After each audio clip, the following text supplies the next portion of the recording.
Dans cette vidéo, nous allons étudier l'histoire de la genèse du conflit israélo-palestinien.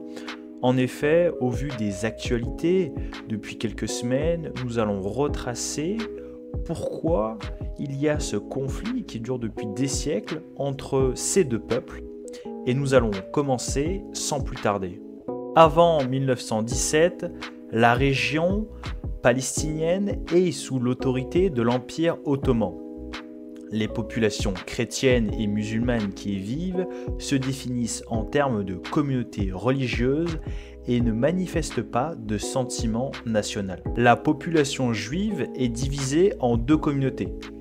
L'ancien Yishuv, qui est la communauté établie de longue date sur ce territoire, et le nouveau Yishuv, composé de juifs établis depuis les années 1880. En effet, en Europe, à la fin du 19e siècle, l'antisémitisme est très présent. Les juifs sont persécutés. De fait, ces derniers fuient vers la Palestine. Pourquoi vers la Palestine, me direz-vous? Parce que la Palestine est un territoire qui correspond à la terre promise par Dieu à Abraham selon la tradition et la religion juive. Ces migrations sont principalement motivées par le sionisme. Qu'est-ce que le sionisme? C'est un mouvement politique qui a pour objectif de donner un territoire national pour le peuple juif au sein de la région de Palestine. Dès lors, en 1917, les Britanniques qui avaient conquis la Palestine administrent officiellement ce territoire en 1920 dans le cadre d'un mandat de la Société des Nations. Le conflit entre les Juifs et les Arabes de Palestine débute principalement après la déclaration de Balfour en 1917. En effet, le Royaume-Uni a une présence militaire en Irak dès 1914 et occupe Bagdad en 1917. Ces derniers appuient la révolte arabe en 1916 et 1918 et fait la promesse d'un grand État musulman en échange de leur participation à leur côté. Dès lors, les Anglais promettent non seulement un royaume indépendant aux Arabes, mais aussi à la création d'un foyer national pour les Juifs, par la déclaration de Balfour sur la zone de la Palestine le 2 novembre 1917. Et de ce fait, c'est à partir de là que les tensions entre les Juifs et les Arabes vont se manifester. C'est pourquoi, dès 1920, les tensions entre les communautés juives et arabes s'accroissent à la suite de l'augmentation de l'immigration juive. Les premières émeutes anti-juives se produisent au mois de mars et avril 1920 à Jérusalem. Ces émeutes font plus d'une centaine de morts juifs et sont attribuées par la commission Aycraft nommée par les Britanniques en la colère arabe contre l'immigration juive.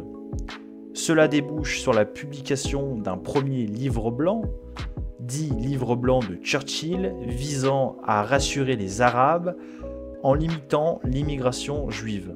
Mais ces émeutes débouchent aussi sur la création d'une unité de défense juive, la Haganah. Des motivations religieuses sont à l'origine d'affrontements autour du mur des Lamentations à Jérusalem en 1929 et amènent à l'aggravation brutale de la situation avec de violences lors des émeutes anti-juives à Hébron, qui font près de 150 victimes juives. Pour la première fois depuis l'époque des croisés, des Juifs sont tués à Hébron, qui est la seconde ville sainte pour les Juifs. Les Arabes palestiniens constituent le 25 octobre 1936 le Haut Comité arabe pour faire face à l'agence juive. En 1936, c'est la grande révolte arabe en Palestine qui va durer jusqu'en 1939 et qui sera écrasée par l'armée et la police britanniques avec le concours de troupes de police juives. Après 1945, la pression s'accentue pour permettre l'accueil en Palestine des rescapés juifs des camps de concentration nazis à la suite de la fin de la Seconde Guerre mondiale. La Grande-Bretagne confie alors le dossier à l'Organisation des Nations Unies qui, avec le soutien conjoint des États-Unis et de l'Union soviétique, vote pour le plan de partage de la Palestine le 29 novembre 1947, malgré l'opposition de tous les pays arabes. C'est la résolution 181 de l'ACNU, refusée par tous les États arabes.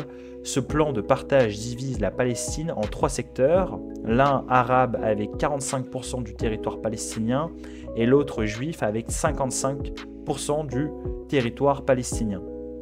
Et le troisième morceau qui est la ville de Jérusalem sous la tutelle de l'ONU. Les dirigeants arabes et palestiniens refusent ce plan et annoncent qu'ils s'y opposeront par les armes. Dès le 15 mai, après le départ des troupes britanniques, le jeune État juif est directement attaqué par les États arabes voisins. C'est la première guerre israélo-arabe.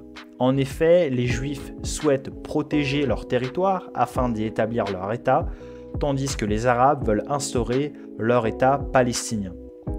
Plusieurs trêves permettent aux parties de se réarmer.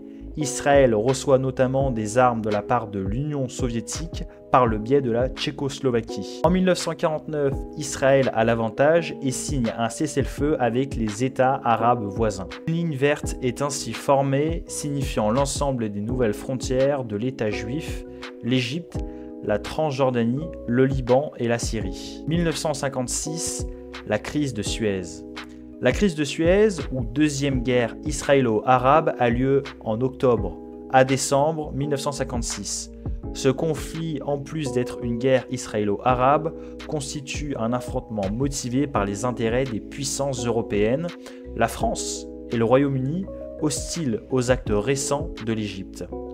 Ce dernier nationalise le canal de Suez le 26 juillet 1956 et finance le FLN algérien, alors en guerre contre la France.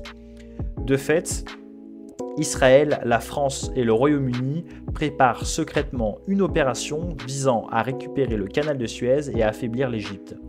Israël déclenche les hostilités le 29 juillet 1956 par une opération militaire sur le Sinaï et atteint bientôt le canal. La France et le Royaume-Uni interviennent le 5 novembre, officiellement pour calmer les tensions, mais officieusement pour récupérer le contrôle de Suez. Cependant, l'Union soviétique et les États-Unis n'étaient pas au courant de cette intervention par leurs alliés. De fait, ils condamnent leurs agissements. Moscou menace Londres et Paris de son arme nucléaire. Français et Britanniques ressortent humiliés et sont forcés d'évacuer les territoires égyptiens et terminent leur départ en décembre 1956. C'est en 1964, au Caire, que s'effectue la fondation de l'OLP, l'Organisation de libération de la Palestine, qui veut être la principale organisation de lutte contre l'État juif. Son principal animateur est Yasser Arafat. La guerre des 6 jours. Le 15 mai 1967, les forces égyptiennes pénètrent dans le Sinaï, contrairement aux accords de démilitarisation de 1957. De fait, à l'issue de cette guerre, les aviations égyptiennes, jordaniennes et syriennes sont détruites par l'armée de l'air israélienne. Au terme d'une guerre éclair de 6 jours, Israël conquiert la Cisjordanie, la bande de Gaza, le Golan, la péninsule du Sinaï et Jérusalem-Est.